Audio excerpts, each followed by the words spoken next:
Hi, I'm Carly McAvoy. Today I'm talking about quadratic equations. Quadratic equations just means equations to the second power. And so general form of a quadratic equation is ax squared plus bx plus c equals 0, where a is not 0 because that would make that x squared term go away and we would just have a linear equation. So it has to have a second power term in it. We're going to be talking about solving them today. And so we have four methods: factor, square root property, complete the square, and quadratic formula. Since we've already covered factoring in other videos, the string of videos today are going to have the 2, 3, and 4, but not type 1 factoring. What would your solutions look like if you were solving a quadratic equation? Well, we would expect to have two solutions because the equation is to the second power. And this equation here, x squared minus 3x minus 10 is 0. It's in standard form, and I factored that and then set the two factors equal to 0. Again, that's something that we've done before. But what I want to show you here is that we have two different solutions for this equation, and we would expect that because we have something to the second power. Sometimes when you factor, you could get the same number twice, like x equals 5 and x equals 5, which is a double root, and then we would just say, well, there's only one solution because both of our solutions were the same. When you solve an equation, I'm not solving these, I'm just showing you what the solutions look like. You might get 3 plus the square root of 5, 3 minus the square root of 5. Sometimes that's written as 3 plus or minus the square root of 5.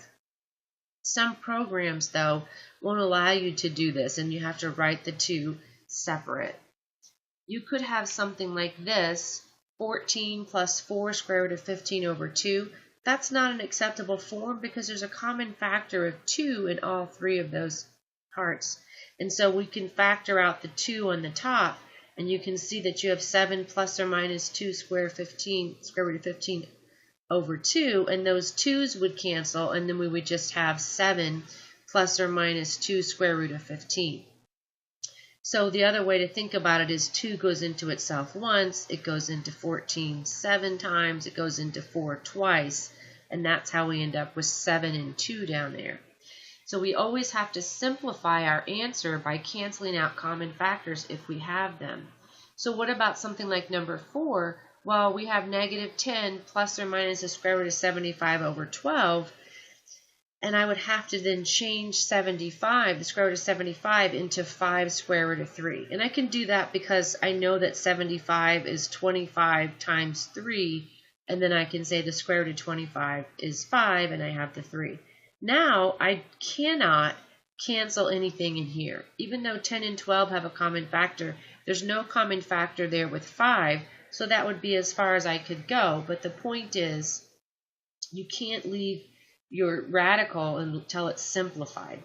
And then if you wanted to give those two answers, like on a computer program that wouldn't accept the plus minus, you would say negative 10 plus 5 square root of 3 over 12 and negative 10 minus 5 square root of 3 over 12 with the comma in between.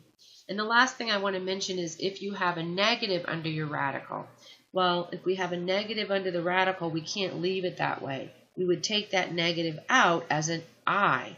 Because remember, the square root of negative 12 is actually the square root of negative 1 times the square root of 2. I can separate those two, and I know that the square root of negative 1 is I, and that's how that simplifies to that. So all those solutions are just things that you might encounter as you solve equations that are quadratic, and we're going to do that next.